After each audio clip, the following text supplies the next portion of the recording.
Yeah, what's going on, man? This is your boy A off for the streets. Ain't enough for the ain't enough for the street. Welcome to the A off for the streets podcast. Today we got a special guest. On the podcast today. Without like a lot of artists always ask me where the money at. Today we got the guy that's gonna show you where the money at, man. like how do you pronounce your name? Is it 5 piece or is it how you pronounce it? It is 5 piece. 5 piece is the way. Although I have gotten some interesting twists on that. Somebody called me Spice once. I thought that was hilarious.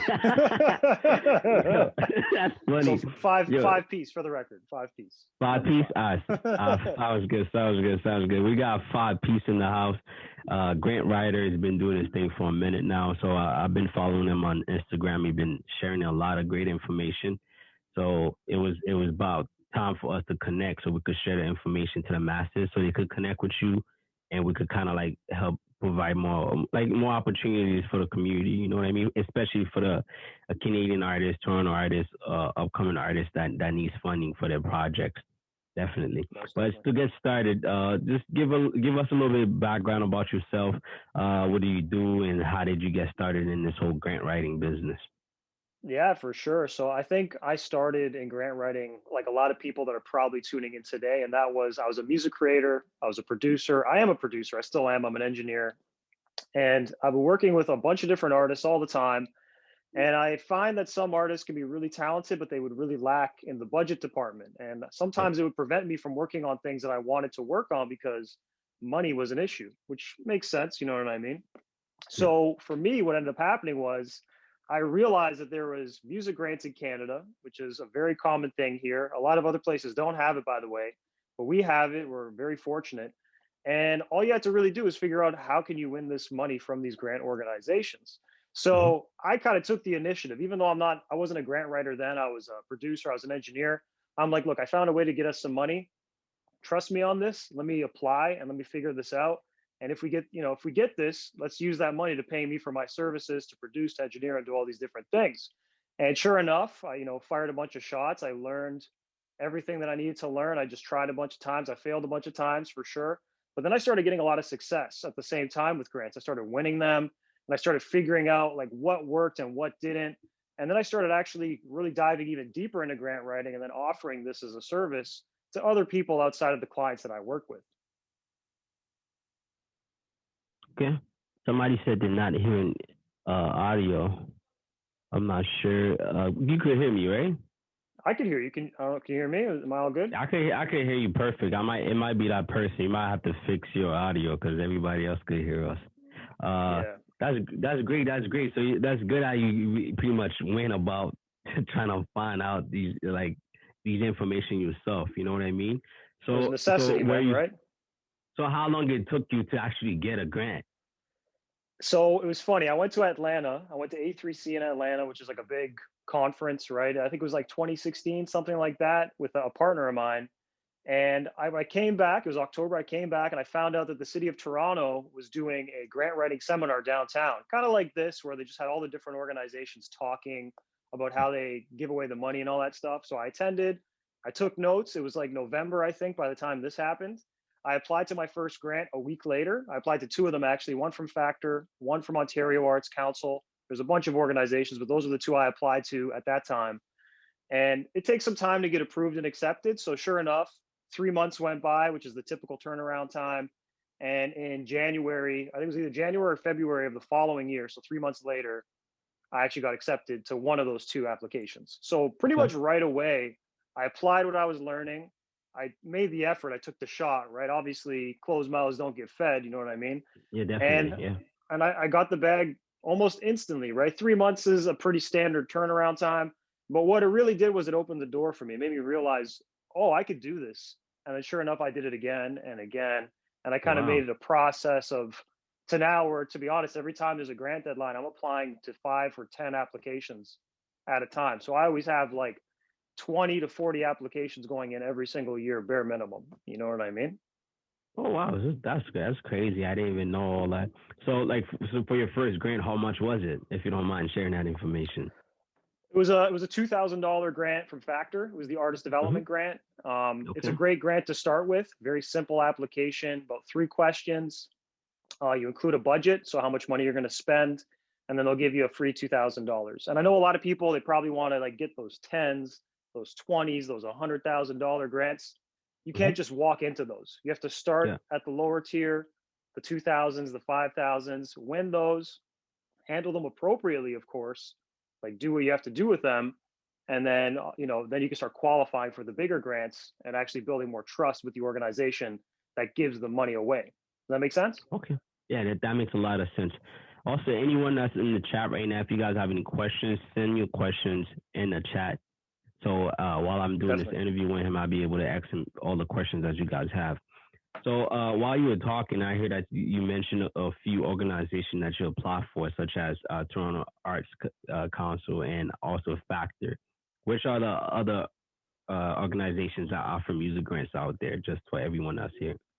For sure. Before I even say that, there's a lot of grants, and grants are very much geography based. So basically, where you live is the grants that you're able to apply to, and every place is a little bit different. So there's going to be stuff I say that you might not be able to access, Mm-hmm. but there's probably going to be things that I don't even mention at all that you do have access to. So, as an Okay. example, you mentioned one, Toronto Arts Council, that's one grant organization, but they're only available to people who live in Toronto. So you have to have a Toronto mailing address to apply to that organization. Okay, that's one example. Then you have Ontario Arts Council. That's a provincial grant organization. Anybody in Ontario can apply to that grant organization. Now, if you're not in Ontario, if you're in, let's say, British Columbia or Nova Scotia, you will have your own provincial grant organization that you can apply to. So BC has BC Arts Council. They're usually called the province name Arts Council, just as a heads up. Nova Scotia, I think it's Arts Nova Scotia or something like that. So those are obviously the provincial level. And then you have the federal level, which is Factor is one. And then you have Canada Council for the Arts, which is another one. And those are like the big ones, but there's still a whole bunch of other grant organizations out there. In fact, SOCAN, the people that pay you for your performance royalties, they have Mm-hmm. grants. Okay. If you pay attention, you'll see like RBC and TD Bank. They have different music incubator programs, and they offer grants as well. So there's no shortage of grants available. And if you really want to know where to find grants for yourself, go to Google and just type in your location. So, your city and your province, followed by the words music grants. So for me, Toronto music grants or Ontario music grants. Do your province, do your city, and see what pops up. Because you might be in Brampton, as an example. You type in Brampton music grants, you might see some stuff that nobody else has access to except for people in Brampton, right? So it's just about doing that research. But those are the big organizations that I just mentioned. Okay. Wow. Dope. Thank you very much for all that information. I really didn't know all that. So, just I have a few questions for you, just so I can kind of like cover all these frequently asked questions. So, what is a Definitely. music grant for everyone that's here? What is a music grant? So a grant is money from usually it's the government. Sometimes it's from a foundation, a not-for-profit foundation that gets money from donations and stuff like that. And their job is to give money away to arts creators in a specific economy. So, for example, let's go back to that provincial thing I was saying with Ontario Mhm. Arts Council and stuff like that. Ontario Arts Council will get their money from Ontario, and then they want the money to go back into Ontario. So when you win that money, a part of the stipulations that you're going to have to do when you get that money is make sure that you spend it only on Ontario-based expenses. And so if you want to like hire an American, no diss to the Americans, I love my American friends, but you can't do that with an Ontario Arts Council grant. In fact, even if you wanted to hire somebody in Montreal or in Vancouver, you still couldn't do that. That money is intended to go back to the place that it came from. Okay, so the provincial grants, they're very particular about that. Same with the city grants. The federal grants, the factors, the Canada Council for the Arts, those are a little bit different. You could spend that money anywhere in Canada as long as it's going back into Canada. So once again, it has to fund the place that it comes from, whether it's the city, the province, or just the whole country as a whole. But the Okay. intention, once again, is for artists, creators, to take that money and invest it into their craft and invest it into paying people to help them do what they need to do, whether it's record a song, shoot a video, market an album, market a single, do our artwork for your single or for your album, live performance, which is sort of canceled right now, but when it comes back, you know what I mean? all those different activities are totally able to be paid for by a grant. Okay, dope, dope. So what kind of music grants are available? So each of those organizations that I mentioned, like Ontario Arts Council, Factor, Canada Council, they each have their own unique applications that you can apply to. They're called grant programs, right? Mhm. So the one that I won from Factor, for example, is the Artist Development Program for $2,000. That's one program that Factor offers, okay? Factor also offers the Juried Sound Recording Program.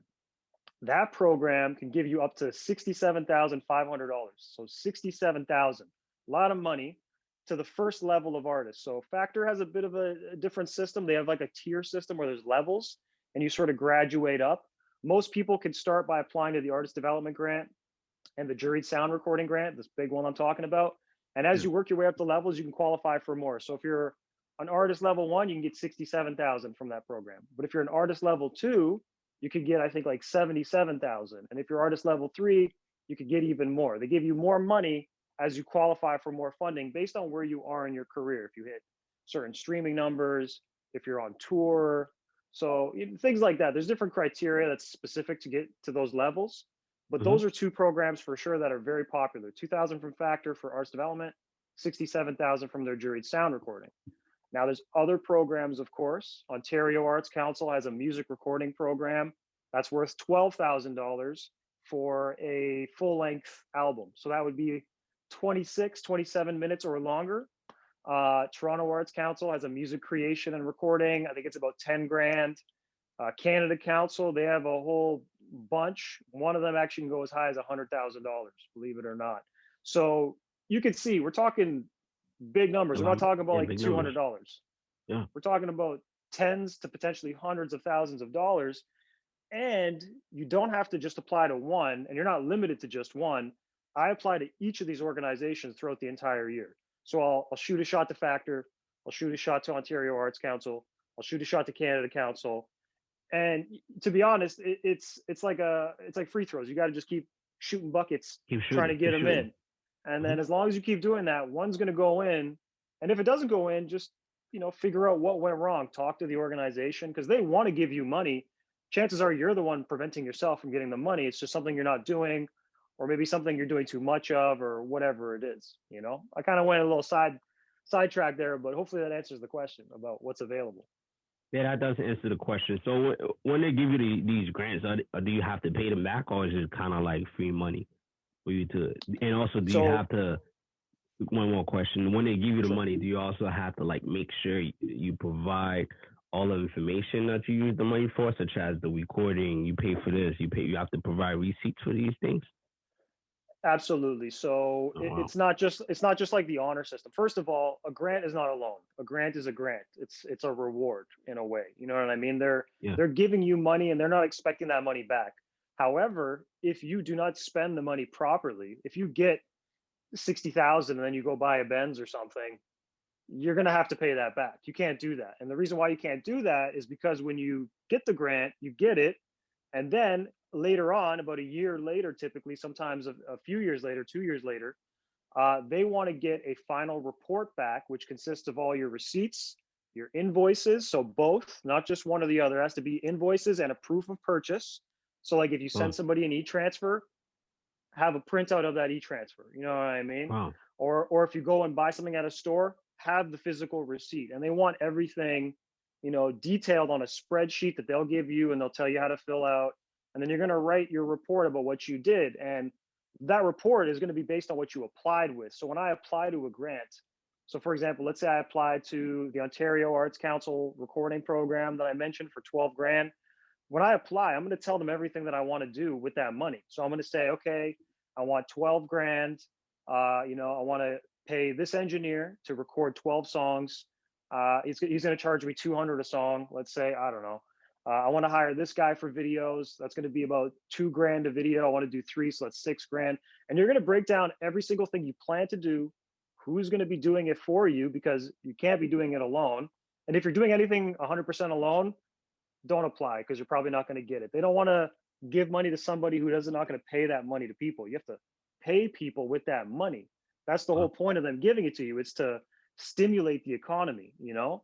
But if you're an Yeah, artist that's already paying for studio time or paying for videos, why not just not pay it out of pocket and get this other organization to pay it and just actually keep your money in your pockets? You know what I that's true. mean? Yeah, definitely. You're definitely right about that. And that's one thing I found out a lot of upcoming artists have issues with because they're not signed to any record labels that's gonna fund their career. So after they spent like 1,000 on the video, they spend a couple money on recording that song or whatever it may be, and to market the video as well, paying these blogs to post it, they're pretty much left dry because they just have to wait for these streams, for these video streams to come in. It's hard for them to make any type of income when it comes to their music, right? So it's kind of that's why I really Absolutely. wanted to tap in with you as a grant writer, so we could kind of like offer this service to the upcoming artists in Canada, especially from Toronto. You know what I mean?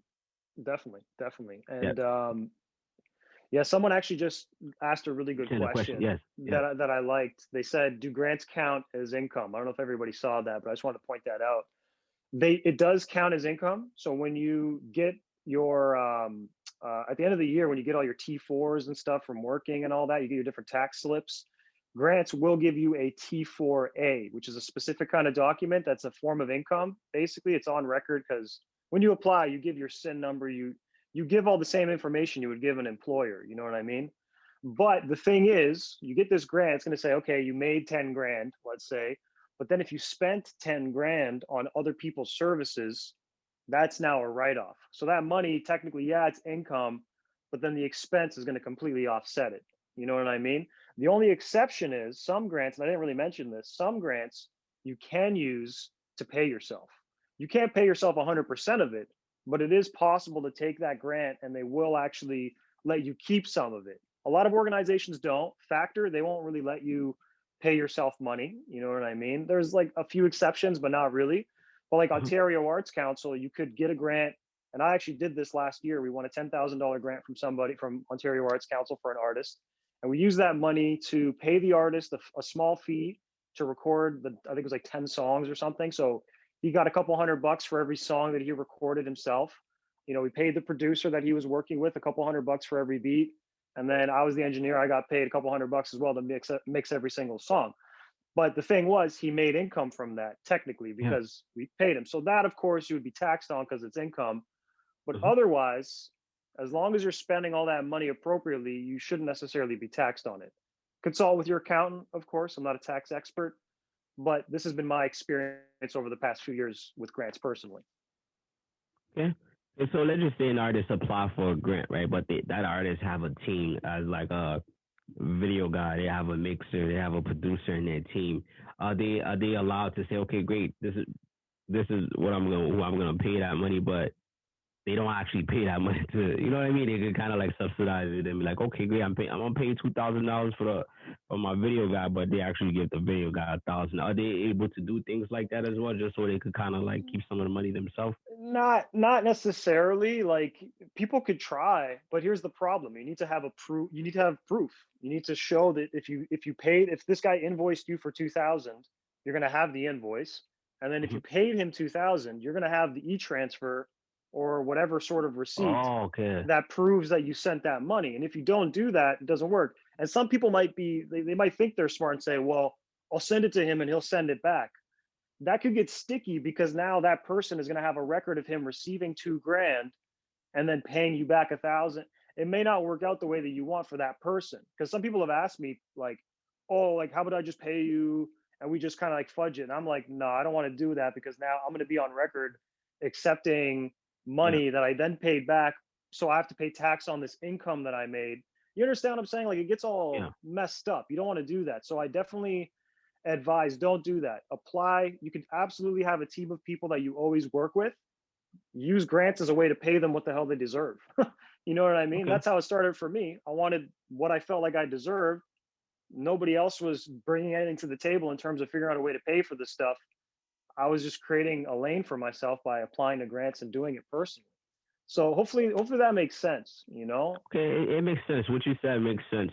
So pretty much the grants is pretty much for artists to pay other people than themselves. Like, is there any But they grants where can't artists? sorry to cut you. They can pay Yeah. themselves with certain grants. Remember, they can give What themselves grants is some that? money. So the What are those Ontario, grants? so Ontario Arts Council, their programs are one. You know what I Yeah. mean? Their music. They have two programs that you can apply to that are fitting for musicians, because they're not only funding music, they're funding like literary arts and dance and performance and all kinds of stuff, right? Yeah. Yeah. But for music, they have the music creation program and they have the music recording program. So the creation is if you want to write music. So you could technically take that, and it's about how you justify it, right? But you could take Hmm. that and say, I'm going to just spend 2 weeks or 2 months, whatever, locked in a room, writing music. And that's all I'm going to do. I'm not going to work. I'm not going to do anything. I'm just going to make my whole purpose creating this project, right? Yeah. And you have to justify why that's important and everything, because it's not just a matter of asking for money. You have to justify why you deserve the money. You know what I mean? And there's a few reasons why you would deserve it, but we could talk about that after. And then once you've proven that you can get the money, they'll give it to you, and you can obviously take that money and pay yourself because you've told them up front, I'm going to use this to pay for my cost of living and not work to, Okay, to there it write. goes. You know what I mean? Yeah, great. So Ontario Arts That's what I Council really is wanted to one. know. Hmm. That's one. And then the Canada Council for the Arts, that's another one. Those are two like main organizations that will allow that. Factor, I believe, for their juried sound recording program, that bigger program, 67,000 I mentioned, they will allow a person, an artist, to pay themselves a self-producer fee. I think it Yeah. maxes out at $500 a track for up to 10 tracks. So if you have Yeah. a 12 track album, you can't ask for more than, what is it, $5,000, right? 10 times 500. So 5,000 is the max you can get from that program, assuming you're accepted, of course. Does that make Okay. sense? So those are the big ones for sure. Yeah, that makes a lot of sense because like what I do this for is kind of like help the artist a lot. You know what I mean? One thing I realize is just the artist usually the last one to make any income when it comes to like producing their art, pushing their art. It's like I feel like everybody else get paid but the artist. So that's why I really 100%. wanted to ask that question to make sure all the artists that are in the room right now know that they could actually get paid from grants as well. You know what I mean? And for Uh, anybody the, that's curious, I do have a YouTube video. Just to plug my YouTube for a sec. If you go to for sure. youtube.com/5piece, maybe if you want to email blast this after, you can do it too. Yeah. There's a video on there that's called Grant Programs That Pay You to Make Music. And I summarize these same exact programs I just told you. So if anybody's like Yeah. trying to figure out how to write it down and figure it out, don't worry. Yeah. We have a video that'll summarize that specific question very well for you. Perfect, perfect. Thank you very much for pretty much plugging that in. Somebody sent in a question. They say, can they buy beats exclusively with some of the money, with some of the grant money? So here's where it gets interesting. Remember what I said before about how the money has to be spent in Canada. So the answer is yes, if that person is from the geography the funding came from. So if you get a grant from Factor or Canada Council, they could be anywhere in Canada. If you get a grant from a provincial organization like Ontario Arts Council, you'd have to be buying beats from somebody who's in Ontario. If you're getting a grant from the Toronto Arts Council, that producer better be in Toronto. You understand what I'm saying? So as long as the expense comes from the same place that the funding came from, it's totally fine. Just emphasis on making sure you're spending the money in Canada. That's what it's all for. Okay. Anything that isn't spent in Canada is not eligible. Anything that is not eligible, they'll take it back. And sometimes they'll take it back with interest, and it does become a loan. You do not want that to happen. Trust me. Okay. So has there been any time some of the funds that you got became a loan? You didn't spend it properly, or do Not you know exactly how to spend it? not with me, because I manage things very tightly. I mean, when I win a grant for an artist, it's up to the artist to spend it properly. I tell them everything they need to know, and if they choose to ignore my advice, that's on them, because I can't force you to do something that, you know what I mean. You have to listen to me in order for it to work. Yeah, However, definitely. I do have a friend. I'm not going to say his name, but he's a bigger artist in the city, and he did win a sizable grant from Factor. And long story short, the grant writer that he worked with, he literally just helped him get the money, and he never gave him anything else. Never helped him with the completion. Didn't give him any information. He just said, "Yo, here's your money, thanks, peace," and he just kind of cut. And my friend unfortunately mismanaged that money. In the end, what ended up happening was he did his project. It was very successful at the time, like tons of streams, millions of streams, all that.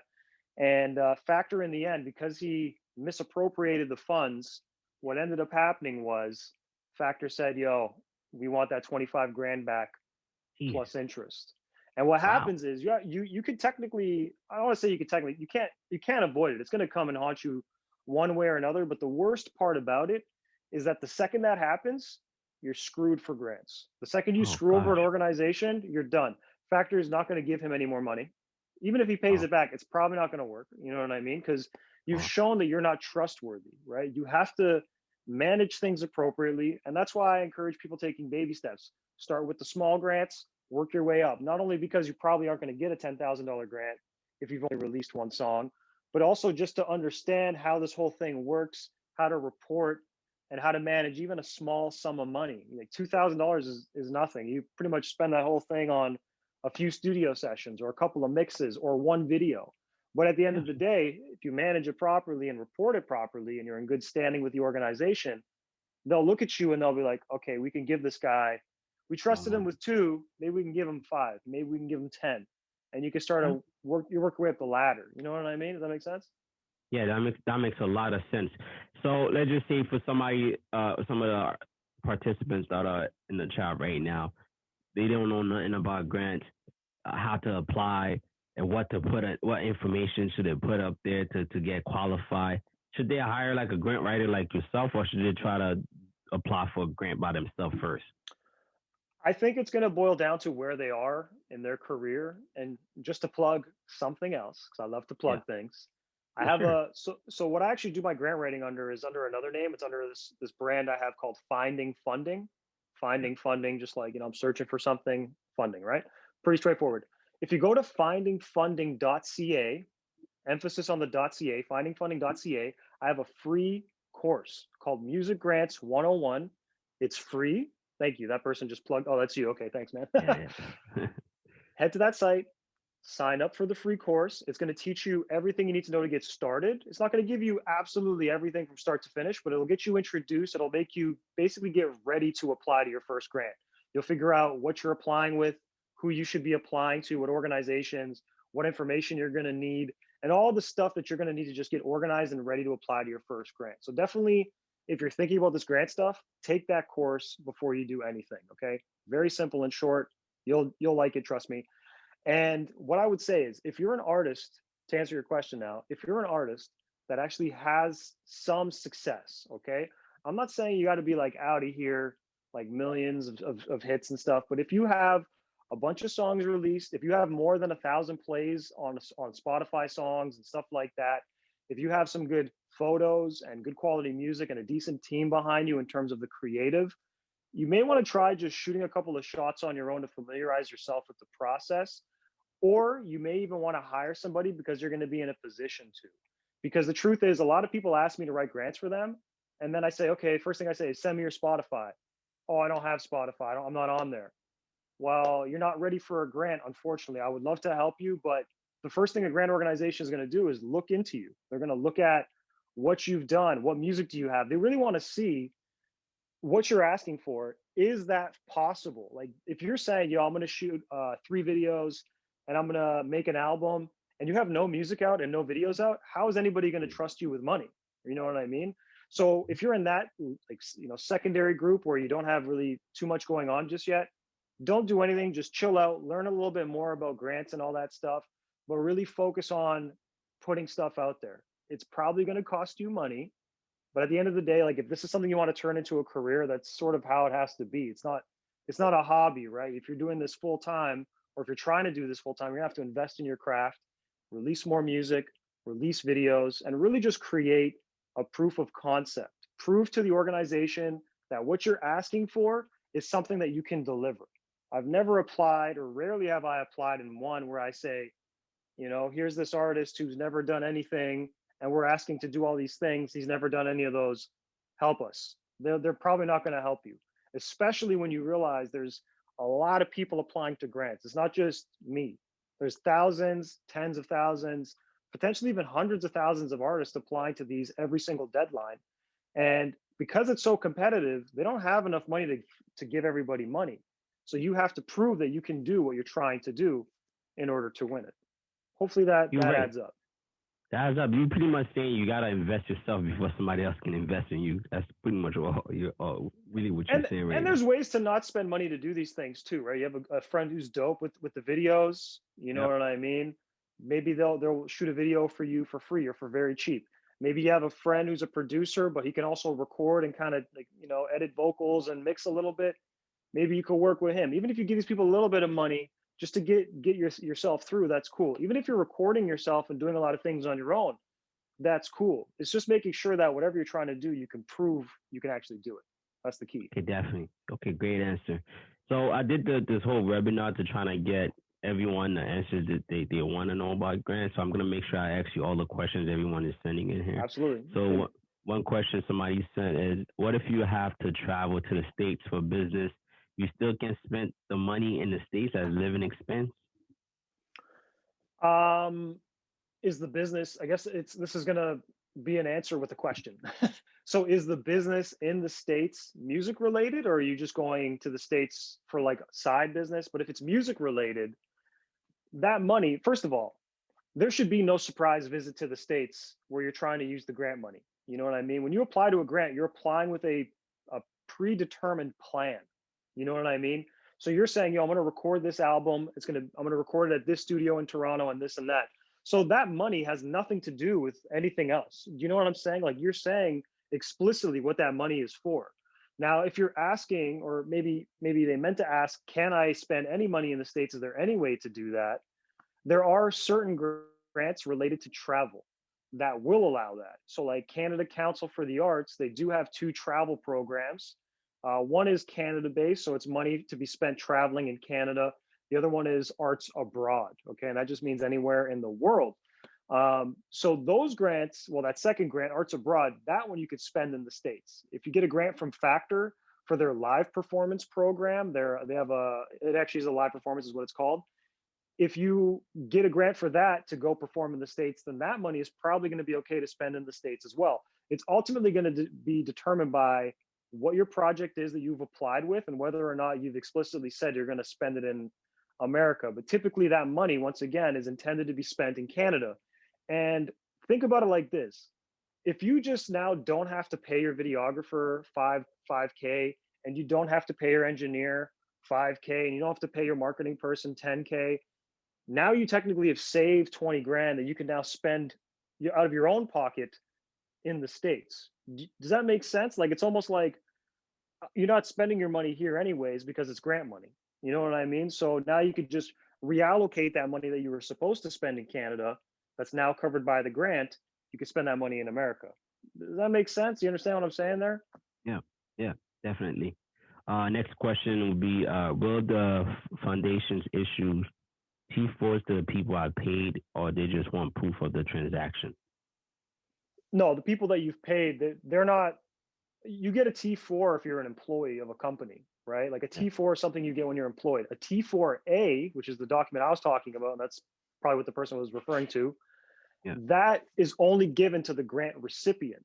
Now, the people that you've paid, like myself, when I get paid as an engineer to mix a record, I have to report my own income separately. I don't get no tax slip or anything because I'm a self-employed business. I have a business, right? I just file my standard T1, and that's what the people you pay would do as well. At the end of the day, you're not responsible for somebody else claiming stuff on their taxes. That's every individual's own responsibility. As long as you are filing your T4A, and of course you're keeping good records, so that way you can write off your grant expenses. So you get 10 grand, but you spent it on recording and mixing and all the other shit, that's totally fine. You know what I mean? You're not going to be in any hot water. Okay, great. I'm going to ask you one more question before I move on with my questions. Someone asks, can you be eligible for grants if you're a Canadian citizen but live in the States? I don't know if you would be ineligible, but it's a good question. There may be some stipulations. I know at the end of the day though, like, you would have to be doing your project in Canada. So like, even if, like, I know a lot of people have moved to Atlanta, moved to Miami, and moved to LA and New York and all that stuff. That's totally cool. But at the end of the day, remember, the grant is being given to you to spend in Canada or spent in the province or the city that it's coming from. So just keep that in mind. You probably could apply. You know what I mean? Actually, it's important to mention here. Actually, most of the music that you create has to be CanCon when it comes to these grants as well, right? Canadian content. I'm not too sure how familiar everybody is with that, but there's 4 criteria. Ironically, it's the Maple criteria. That's how Canadian we are. The M is music is produced in Canada, I believe. The A is the artist is Canadian. The P is it's produced in Canada, meaning it was like recorded in Canada. And then the L is the lyrics is written by a Canadian. So in Oh order for wow. something to be considered CanCon, it has to be 2 of those 4 things. So as an example, the artist could be Canadian, right? And they wrote their own lyrics, which is Canadian, you know what I mean? But then they've recorded it in America with an American producer. It's 50% CanCon because it was written and performed by a Canadian. The second, though, you get a collaborator to perform with you, and now the lyrics is like 50% Canadian, 50% American, and stuff like that. That's where things start to fall apart. So you want to make sure that it's fully, 2 of those 4 criteria, but ideally all 4, because really they want to fund Canadian artists, right? They're doing this on purpose to help Canada be put on the map and just make people recognize what we're doing. And Mm-hmm. Americans, they don't have opportunities like this. A lot of countries don't. So we're very fortunate that, these bodies, they're willing to do that stuff. Yeah, you're definitely right about that. Americans really don't have access to grants and things like that. Nothing like it. But they do have the market though. They don't have the grants, but they have the music market. That's one thing It's a they number. do. It's Yeah. a numbers thing, right? They have what, like Yeah. it was like 300 million people in the Yeah. Compared states. to We yeah, have for like sure. 30. We have like a little bit more than 33, I think. So like Jeez. just Yeah. California state is the size of Canada, like Oh wow. population wise, right? Wow. New York, same thing. So I get it, but that's also probably why they're not giving it out. And that's also It's a thing. Maybe this won't last forever. You know what I mean? Like as Canada grows and we get a bigger population, it's going to be more and more competitive and difficult to get this kind of funding, right? You're right about that. And also, so what can music grant be spent on? Can like somebody apply for a grant and use some of the grant to pay a stylist to buy some clothes for their video? You Yep. know what I mean? As long Buy as it's some Canadian. that since weed is legal now, are they able to buy weed for with the money? I mean, I don't know about that. I caught you off guard. I caught you off guard with that one. No, That shit is legal full now, right? disclosure. I'm an investor. Trust me. I'm an investor in cannabis. So believe me, I would actually love for that to be the case, but Yeah, you can't really spend money on any kind of capital expenditures. Okay, so that means yeah. like you can't get a grant, and then you can't buy you can't buy a keyboard. I can't buy a studio. You have to Oh pay man. people. You have to pay for, so a stylist, totally cool, right? But you can't pay for something that you're gonna own. Maybe like some Oh wow. small, really, really small stuff. Some grants allow like small expenses, like buying a hard drive for archiving purposes, so you could save all your sessions and stuff like that. But yeah, at the end of the day, like most of this money should be spent on service providers and paying yourself, and then you could buy your weed if you want to do that. All Right? right, great answer, great answer. So we've been talking about artists and stuff like that. So what I wanted to ask you, are producers allowed to apply for grants as well? And also are record labels allowed to apply for grants too?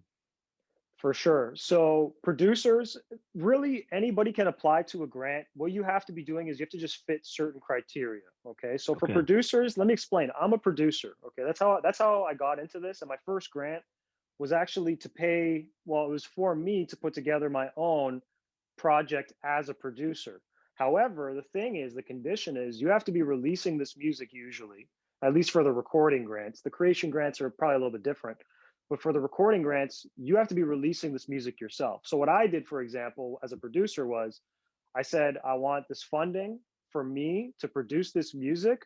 I'm going to get my friends who are vocalists, like, my everything Oshan, who's one of my homies, and all kinds of people like that. I want to get him to spit a 16 on this track. And I'm going to release it though as 5-piece featuring everything Oshan. Almost like, if Like Timbaland DJ Khaled. wasn't performing, Yeah. DJ Yeah. Khaled, exactly, right? Static Selecta, these kinds of producers. If you're doing that and building your own brand and releasing music under your own name, you can absolutely get a grant for it. you know? Oh wow. But Thank you. if you're trying to get a grant, then you're going to give that music to somebody else. It may not fully add up. Like it has to make sense that they're investing into a project that's going to benefit you and your brand. Does that make sense? Yeah, it definitely makes sense. You've been talking about criteria. There's different criteria to apply for. So can you elaborate on that? What kind of criteria are available out there? For sure. And then after that, remind me because I'll tell you the label grants as well. But I think this will be more helpful first. So the typical criteria for to apply to a grant is you can't be in school full time. So you can't be a student full time. All right. Sorry to anybody who's in school. Stay in school, get your education. But I think because I could be wrong, but I suspect that because the government subsidizes our education here, they're not going to give you more subsidies, even though maybe we should have that. So you can't be in school. You have to be a Canadian citizen or a permanent resident. So you can not necessarily be a citizen, but you have to be a permanent resident at least, usually. And then you have to be in a specific location, right? Depending on what grant you're applying to. So I kind of mentioned it, but just to summarize, because maybe some people came and went, whatever. Factor Canada Council, anywhere in Canada, you're good. But the provincial organizations, the Ontario Arts Council, for example, you have to be in Ontario. You can't be in BC. You can't be in Quebec. Those places have their own organizations. You have to be in Ontario. And if you're not in Ontario, just find out what provincial organization you have access to, right? You're in Nova Scotia, you go to Arts Nova Scotia. If you're in Quebec, you go to, I think it's called CALQ, CALQ. You know what I mean? You kind of get the drift. Now, the city grants, once again, you got to be in Toronto if you're going to Toronto Arts Council, et cetera, et cetera. I'm pretty sure everybody probably gets that by now. So those are the main criteria: not a student, Canadian citizen or permanent resident, and then where you live. The only exception is Canada Council for the Arts. They're a bit more strict. They want to fund what they deem as professional artists. It's kind of like a loose term. You have to just sort of justify why you're professional, and they have like a whole criteria on that. Usually it's like if you have some sort of education, even if it's private music lessons, you could qualify. As long as you've performed a few shows, you can qualify. You've released music, you can qualify. So that program, probably not good for somebody who's 100% brand new. But if you've been releasing music for a while, you definitely want to be looking into that Canada Council for the Arts grant organization. Okay, great. And before I forgot, what about the record labels? I can record labels apply for grants as well. Yeah, so there's a bunch of different. So some of the organizations I mentioned do have grants for record labels, like Factor. They do have several programs specifically for labels, publishers, distributors, all that stuff. They have a whole bunch of criteria for that, which I can't really recall off the top of my head, but it's usually like a certain amount of income or revenue that you've made as a business. You have to be incorporated for 2 years, stuff like that. So Factor is definitely one. Another one for the people in Ontario is Ontario Creates. I think it used to go by the Ontario Media Development Fund, OMDC. That's another big one. Same sort of principles apply. They want you to have, 2 years of incorporated business. So not sole proprietorship, not partnership, has to be incorporated for 2 years, have to be making at least 30 grand in revenue per year, which is pretty simple, you should think, right? And there might be a few other things. And then the last one that I should mention is the Radio Star Maker Fund. This is a specific grant. It's usually intended for people who have already passed a certain sales threshold. I can't remember exactly how many units it is or how many streams it is. But if you're a label with an artist that's past that threshold, you can apply to that. And independent artists can also apply to that. The goal of that fund is obviously to get more marketing dollars behind a record that already has traction. That's why there's the sales threshold, and obviously push it onto radio because the funds come from the radio. And believe it or not, Factor, a lot of their money also comes from radio broadcasters. So knowing where the funding comes from for the organization is also important because you kind of understand their own reasons why they want to fund somebody. So if you're making music that can't really be played on radio, I'm not saying every organization's like that, but like some of these grants like Factor, they may not necessarily fund you, you know what I mean? Because they're sort of looking at it with that lens, if that makes sense. I mean, yeah, definitely. That makes a lot of sense. I remember when people used to tell me back in the day when they used to have much music back in the day. There used to be a grant called Much Fact or something like that. Much Fact, yeah, for the videos. Yeah. record labels used to apply for them all the time and take all the money and things like that. Are you aware of anything like that? Yeah, of course. Much Fact is now done. It doesn't exist anymore. But a lot of big videos were funded by that grant. Actually, one of my favorite videos from Magic Jordan. They got funding for that grant as well. So as you can tell, like grants is not something for just for small, or upcoming artists. It's for the big ones too. It's for the ones who do have the money and they want to use that money to subsidize expenses that they're paying for already.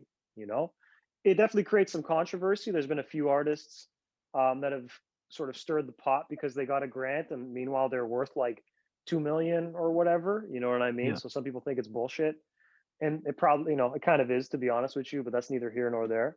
yeah, But just understanding, you know what I mean, what you can have access to and what you're able to apply to, regardless of your circumstances, is important. And actually, I want to mention something because I know I'm going to forget if I don't.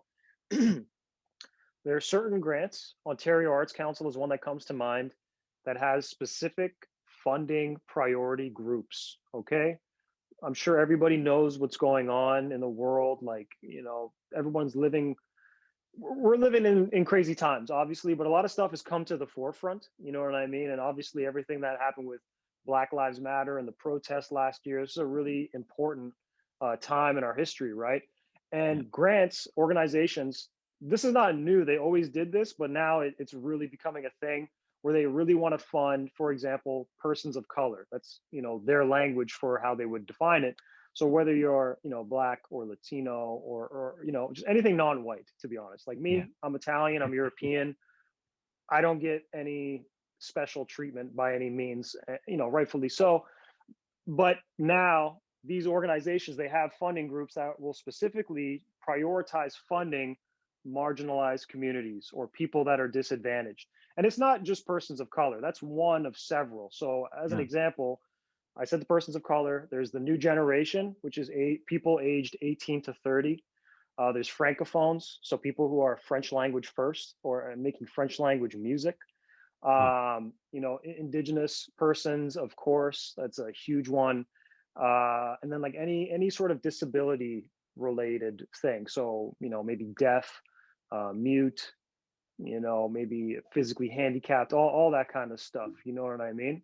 So if you fit any of these, marginalized communities, it's important to talk about that in your application and identify so that mm-hmm, they can sort of see. And what will happen is, if I apply to a grant and then a person that fit any of those criteria apply to a grant, if both of our grants are exactly the same in terms of quality, but the person who fits the priority group, if that other person fits the priority group, they'll probably get the money over me because of my own circumstance. You know what I yeah, mean?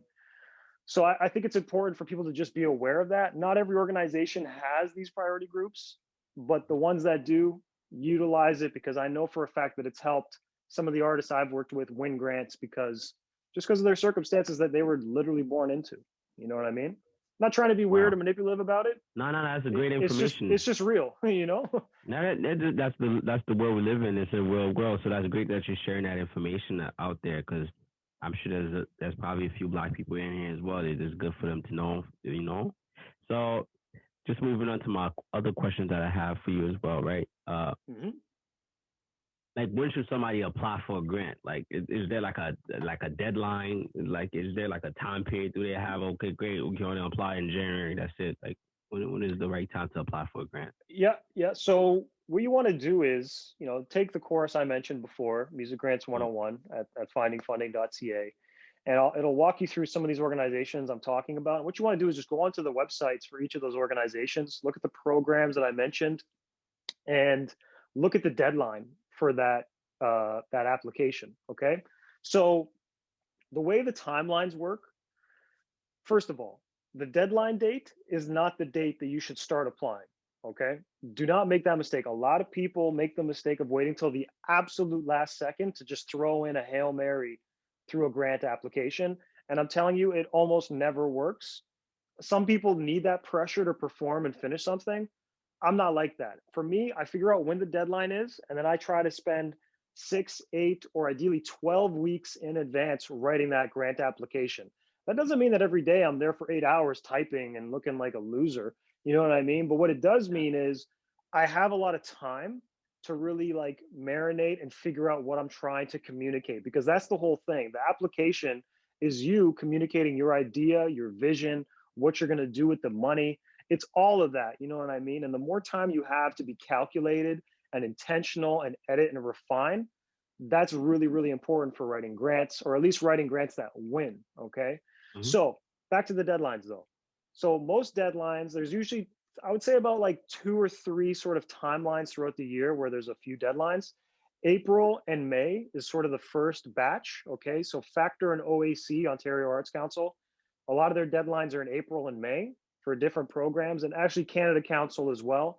Those three grants, those are sort of the time periods between April and May.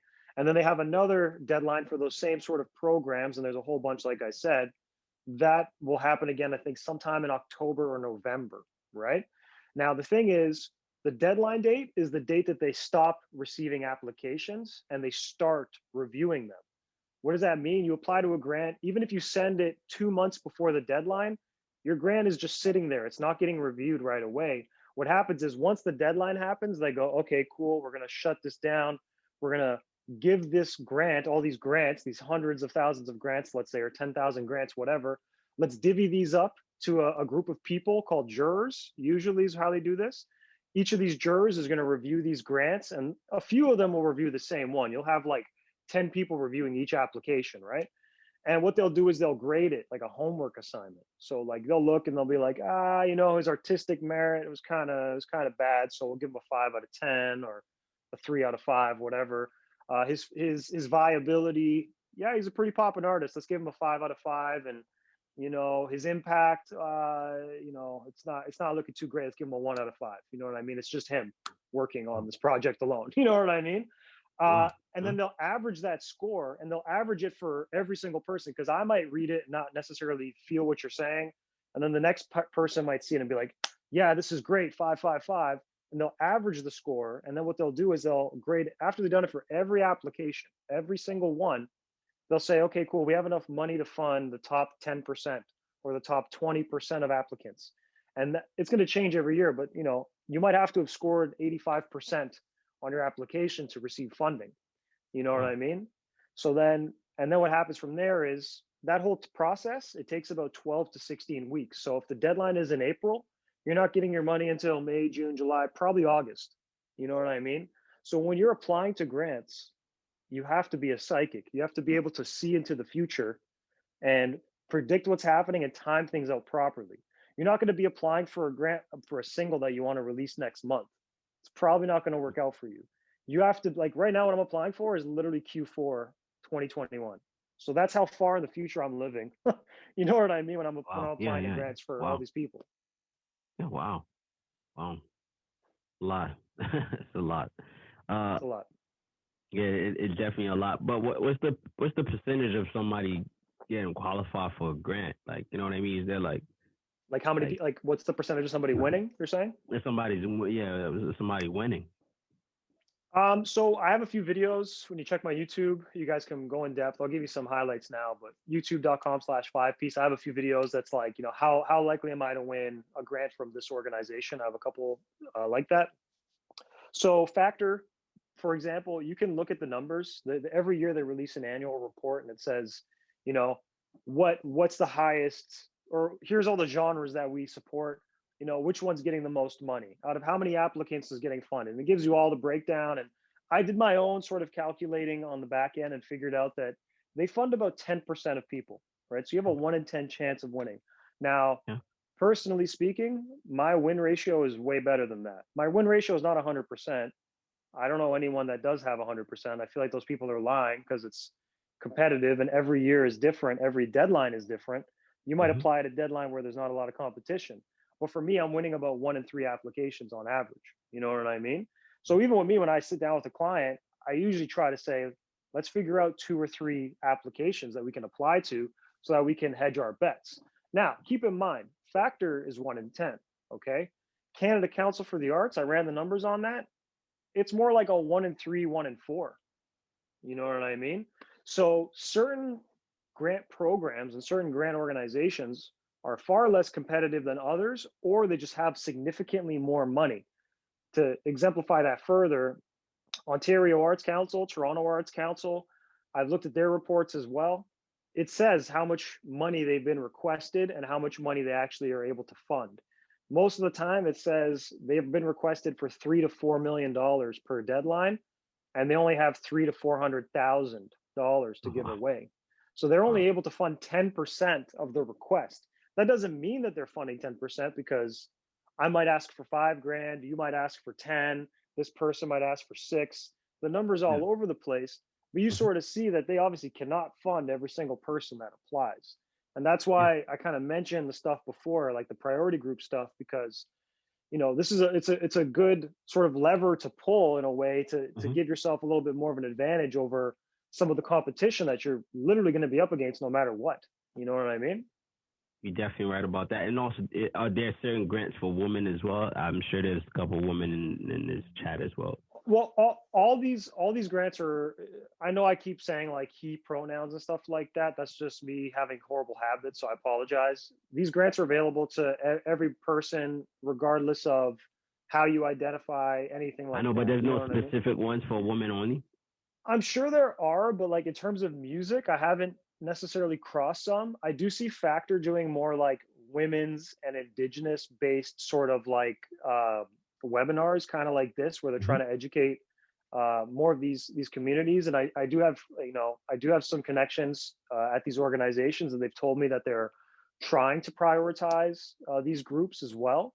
So, I definitely, at the very least, recommend, once again, playing those details up in your applications, right? Because if you know they want to fund women more so than men, and it's a male-dominated deadline where it's like 80% men, there is a good chance. Because I do feel like I have won a few grants at times for some of my female collaborators, and I felt like, not that being female was the only reason why, but I feel like that was sort of like the thing that sort of drove it home. You know what I mean?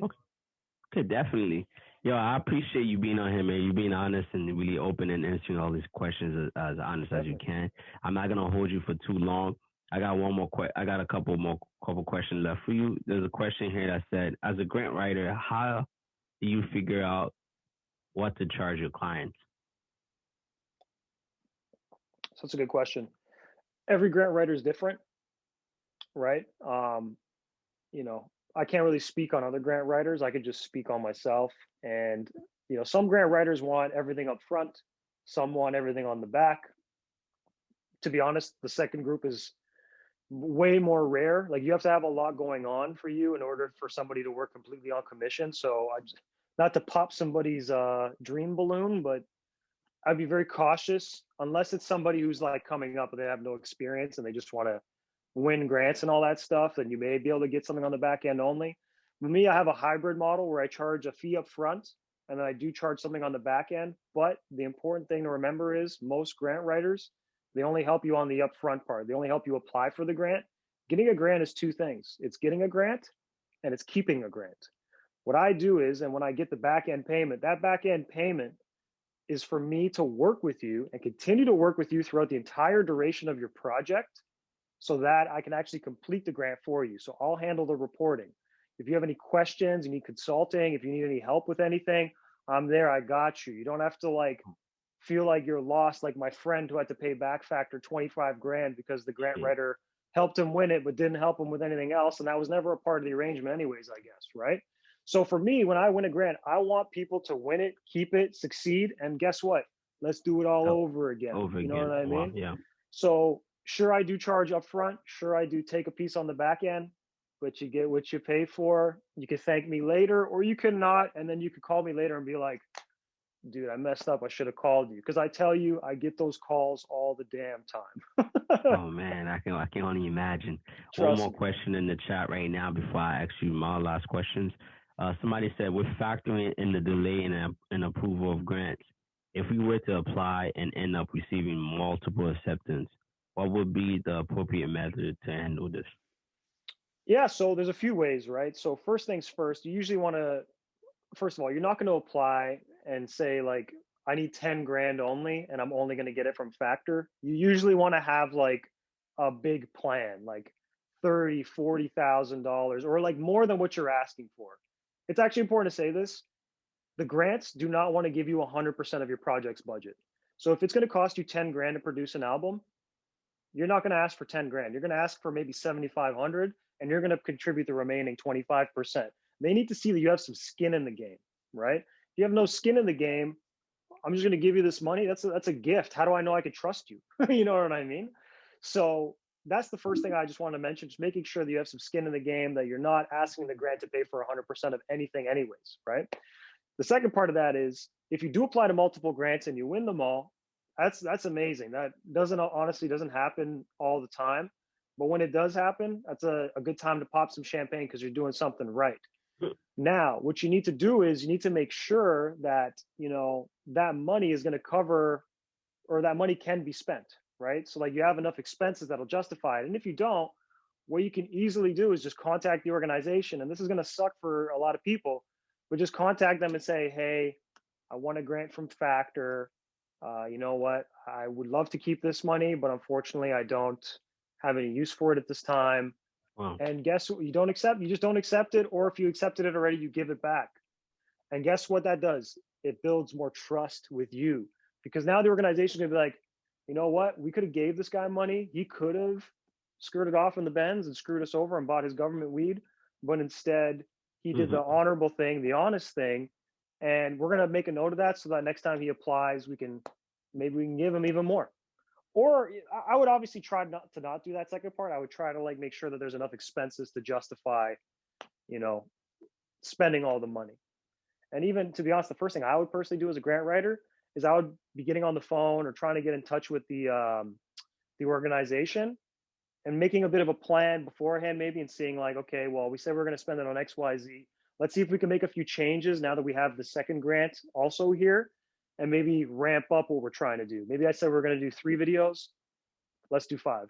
Maybe we said we're going to spend 10 grand on marketing. Let's spend 20. Whatever it takes, you know what I mean?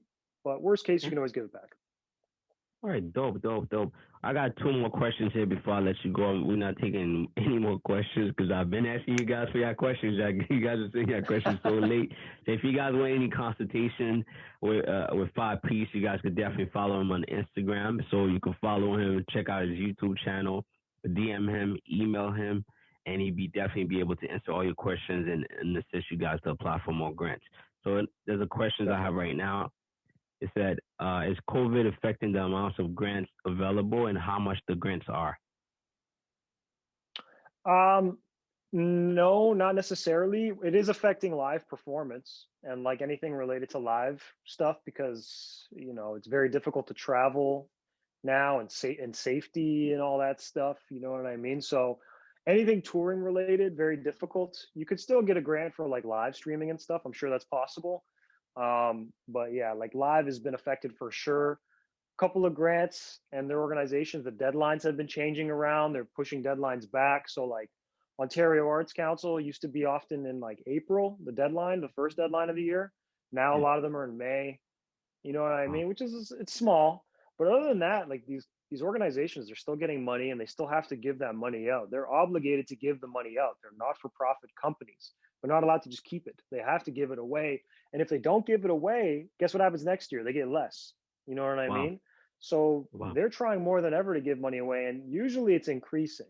Some organizations, they do get their stuff cut. I think Ontario Arts Council was one. I can't remember if it was Doug Ford or somebody, one of the conservative. It might have been Doug, to be honest. I don't want to throw Doug under the bus just yet. He's done a good job of that on his own sometimes.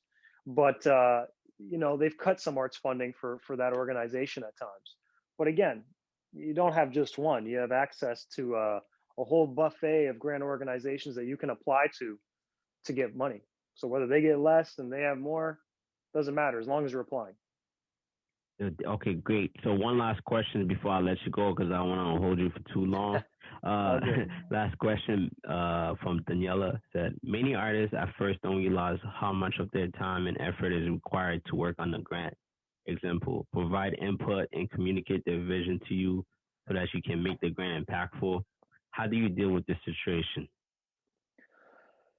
Yeah, so that's a good question, and it's something that like I think is just a part it's sort of the politics of being a grant writer, is you are going to deal with problematic people that just don't necessarily give you what you need. And I've definitely had those.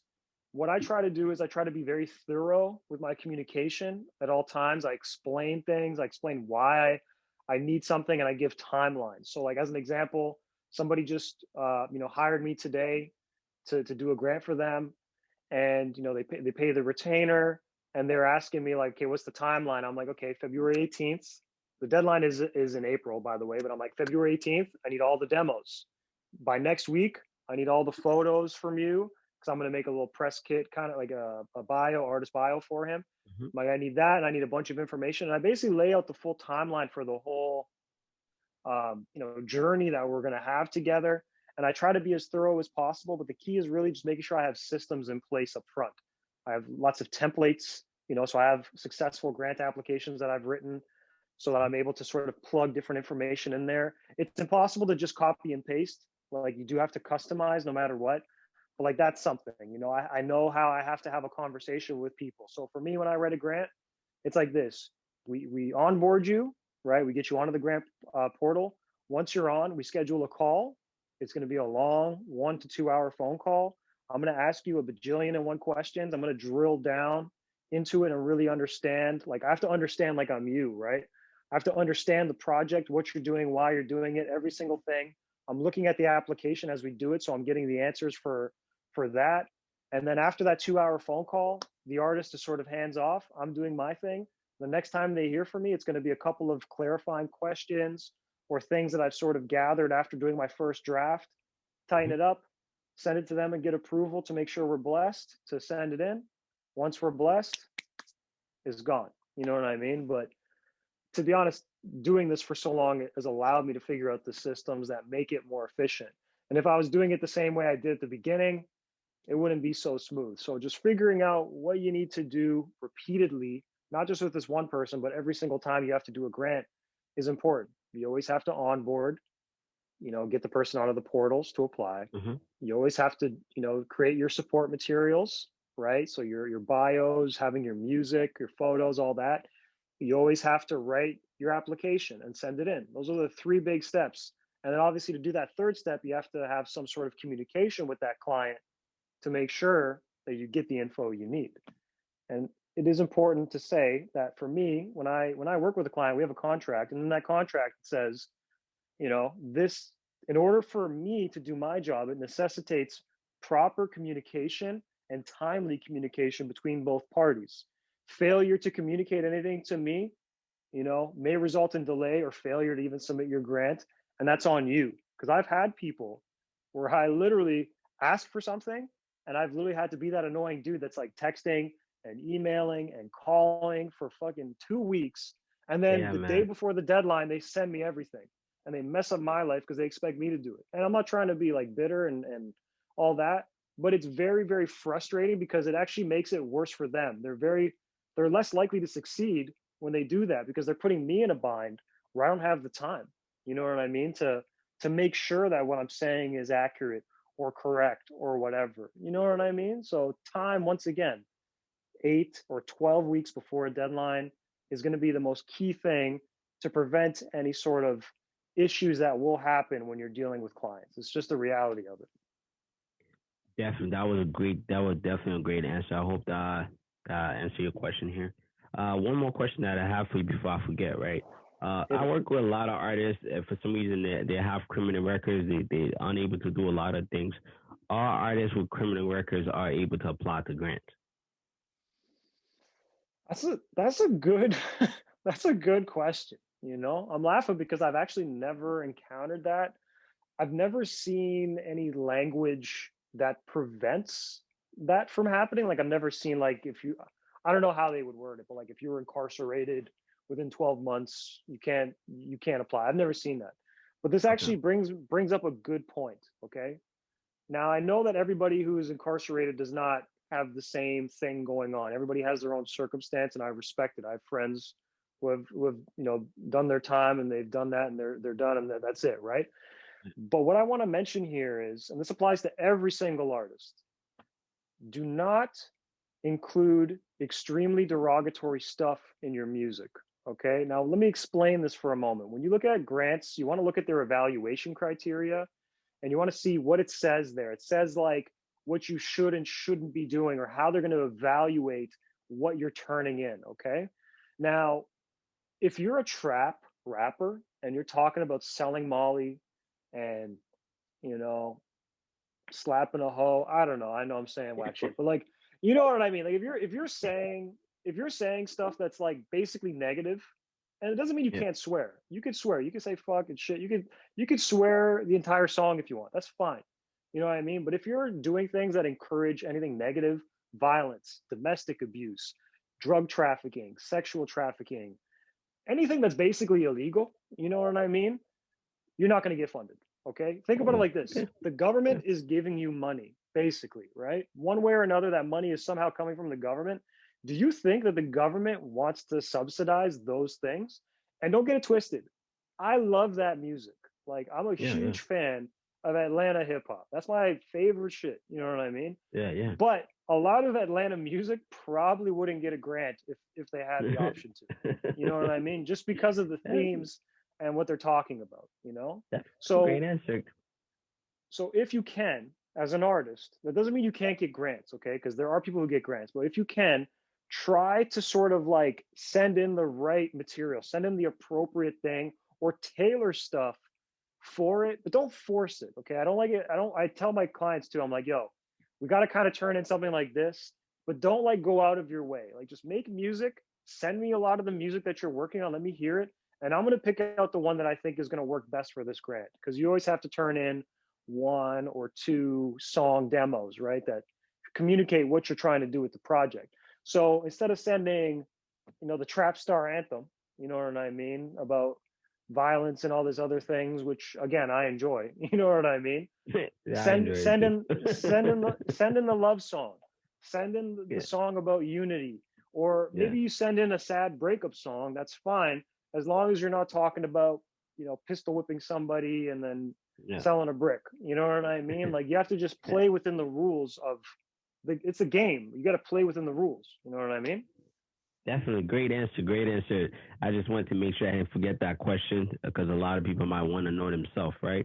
I'm I gonna just I'm put gonna look into that myself in further. it. By the way, Yeah. I'm gonna look into that further because I'm actually curious. I'm gonna hit up a couple of friends of mine at these organizations and see.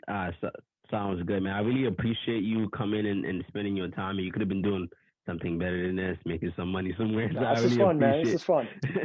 Nah, I really Appreciate you, bro. appreciate this. I appreciate this. Because a lot of people don't like doing these things. So I'm glad Thank you. everyone that tuned in as well.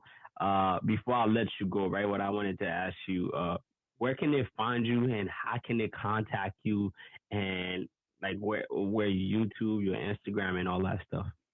All And right. also, do you So have any courses? Do you have any courses or books that you're selling and things like that as well? yeah, definitely. So everybody loves free stuff. So let me plug the free stuff first. I got two free resources. One is my YouTube. I drop a video every single week.